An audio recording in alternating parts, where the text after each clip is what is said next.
Doctor शरद, आपको क्या लगता है कि रिटायरमेंट प्लानिंग कब शुरू कर देनी चाहिए? जब बिल्कुल रिटायरमेंट आ जाए, या मैंने देखा है कुछ लोग बड़ी जल्दी रिटायरमेंट प्लानिंग भी शुरू कर देते हैं। जितनी जल्दी की जाए उतना अच्छा है। इनफैक्ट जब हम यूथ से बात करते हैं रिटायरमेंट की, तो वो कहते हैं कहाँ बुढ़ापे की अभी बात करते हो, अभी तो मजे लेने के दिन है। पर वो रिटायरमेंट की बात तो करते नहीं, रिटायरमेंट वैसे ही बहुत देर में होती है। मुझे बताइए, मैं अभी आ रहा था कहीं और मैं कहीं पर चॉकलेट लेने के लिए रुका, और मेरे अंदर एक गिल्ट आया, ये जो क्योंकि इतना ज्यादा लोग ये डायबिटीज की बात करते हैं आजकल। जरा सा कोई लड्डू खाया, बर्फी खाया, अभी होली गई थी उस पर गुजिया खाई, और अंदर से गिल्ट आने लगती है। लोग आपको शक की निगाह से देखते हैं। क्या वाकई कोलेस्ट्रॉल की जगह अब शुगर नया विलन बनता जा रहा है? और मैं आज आज जरूर आपसे जानना बिल्कुल चाहेंगे। बिल्कुल, बहुत अच्छी बात आपने बोली। मैं हूँ doctor Swati Maheshwari, internal medicine specialist. मैं शरद कोहली, इकोनॉमिस्ट और फाइनेंस एक्सपर्ट। पैसे की बातें और सेहत की बातें आज इस एपिसोड पर होंगी, हमेशा की तरह। बिल्कुल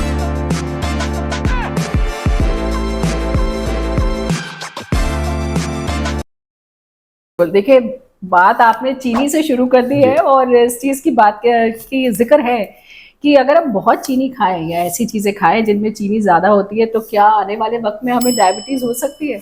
देखिए, डायरेक्टली नहीं हो सकती, लेकिन जब भी हम चीनी खाते हैं और हमारे शरीर के अंदर जब चीनी जाती है, तो हमारी जो बॉडी होती है उसको ब्रेक करती है ग्लूकोज और फ्रक्टोज में। अगर आसानी से समझने की कोशिश करें, ऐसे में हमारा पैनक्रियाज जो है वो एक पुलिस वाला हमारे शरीर के अंदर निकाल देता है, जिसे हम बोलते हैं इंसुलिन।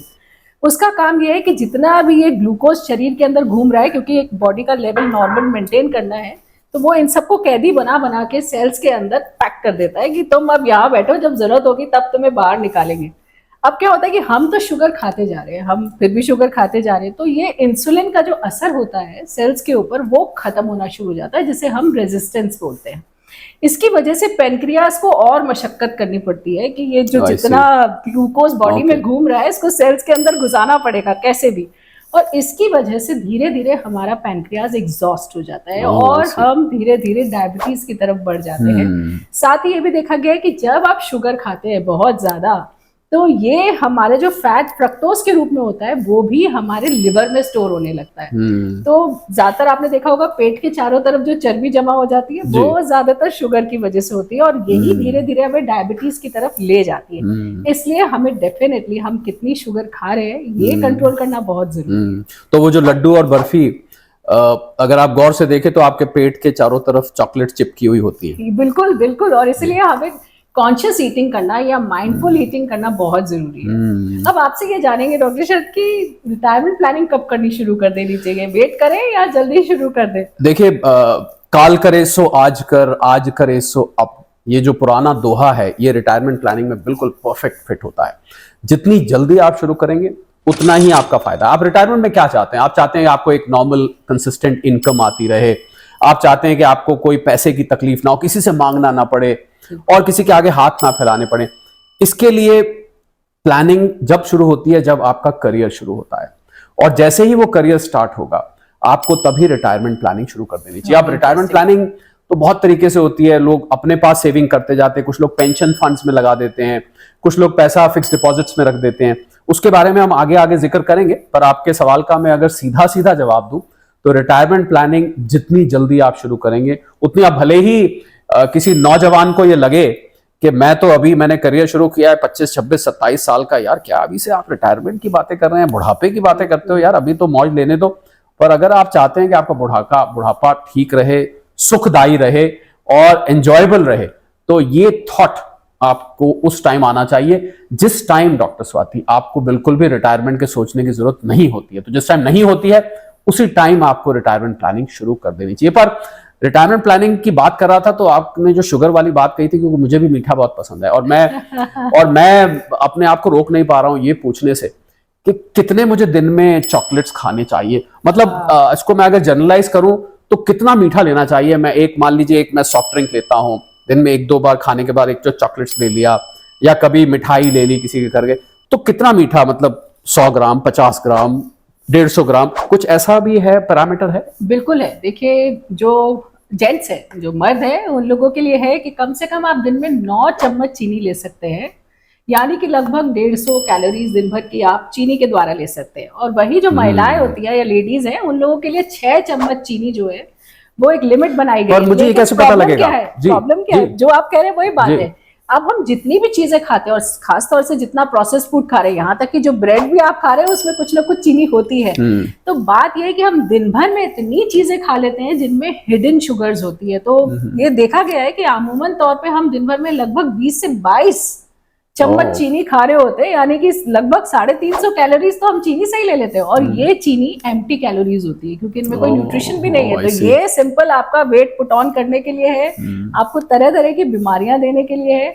इसलिए प्रोसेस फूड तो एक तो हमें कंट्रोल करना बहुत ही जरूरी है, और सेकेंडली हम किस तरह के मीठा खा रहे हैं ये देखना भी बहुत जरूरी है। ये बात भी एक बार डिस्कस करेंगे कि असली में आर्टिफिशियल स्वीटनेस की अगर बात करें या चीनी के ऑल्टरनेटिव्स की बात करें तो क्या खाना ज्यादा जरूरी है। बल्कि मैं तो ये भी चाहूंगा कि आने वाले एपिसोड्स में हम जैसे एक चॉकलेट लें तो इसमें कितनी, नॉर्मली लोग आजकल तो लिखना शुरू कर दिया लेबल पे, आपने देखा होगा कैलोरीज लिखी होती हैं, पर बहुत सारी चीजें होती हैं, जैसे आपने बर्फी ली तो उस पर कहीं कैलोरीज नहीं लिखी होती है।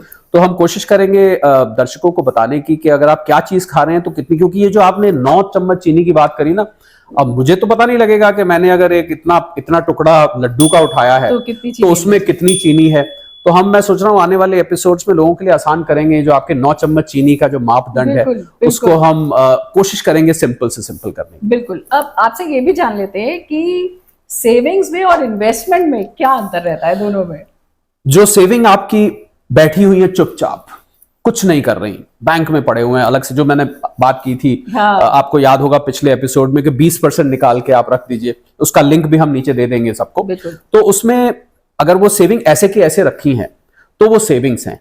जब इन सेविंग्स को आप कहीं पर इन्वेस्ट करते हैं, जैसे मान लीजिए आपने फिक्स डिपॉजिट करा दिया, शेयर्स ले लिए, म्यूचुअल फंड्स ले लिए, गोल्ड खरीद लिया, कुछ भी किया, तब ये इन्वेस्टमेंट बन जाती है। तो खाली सेविंग, पहला स्टेप तो सेविंग है, पहले तो आप सेव करेंगे तब इन्वेस्ट करेंगे। तो पहला स्टेप जब आपने ले लिया और आपने सेकंड स्टेप नहीं लिया तो ये सेविंग आपके लिए काम नहीं करेगी, ये सेविंग खाली पड़ी रहेंगी, और ये सेविंग उतने काम की नहीं रहेंगी, ये उतनी ग्रो नहीं करेगी। तो इसलिए बहुत सारे लोग सोचते हैं मैंने सेव कर दिया तो इन्वेस्ट कर दिया। तो इसीलिए सेविंग और इन्वेस्टमेंट का बहुत अच्छा आपने सवाल पूछा कि सेविंग इन्वेस्टमेंट में फर्क क्या है। तो स्टेप 1 सेविंग, और स्टेप 1 लेने के बाद जरूर ही किसी एक्सपर्ट से सलाह लेके, कहीं गूगल करके, कहीं पर आप जानकारी हासिल करके उसको इन्वेस्ट जरूर करें, क्योंकि इन्वेस्ट नहीं करेंगे तो सेविंग आप समझिए कि आधा पका हुआ खाना जैसा होता है ना, उसके जैसा आएगा, पूरा मजा नहीं आएगा। बिल्कुल सही कहा आपने, यानी कि जो हमारी सेविंग्स है वो भी लगातार बढ़ती रहे, ग्रो करती रहे, ये कोशिश हमें करते रहना चाहिए। तो आज के लिए इतना ही, सेहत भी और पैसे भी में। फिर से इसको लाइक जरूर करिए, कमेंट जरूर करिए और सब्सक्राइब भी करना ना भूलें। जाते जाते एक बात आपको ये और बता दूं कि अगर आप बहुत ज्यादा शुगर खाते हैं तो बुढ़ापा चेहरे पे जल्दी दिखता है, क्योंकि शुगर जो होती है वो हमारे जो इलास्टिन और कोलेस्टिन होता है, जो कि खास तौर से प्रोटीन्स है हमारे स्किन के, उसको खत्म कर देती है। तो इसलिए जो झाइयाँ और जल्दी दिखनी शुरू हो जाती है कुछ लोगों में, वो शुगर ज्यादा खाने से होती है। इसलिए इस बात का जरूर ध्यान रखें। पर मीठी बातें करने से तो नहीं होती है शुगर? बिल्कुल भी नहीं, मीठी बातें तो रिश्ते बनाती है, तो इसलिए वो जरूर करते रहे।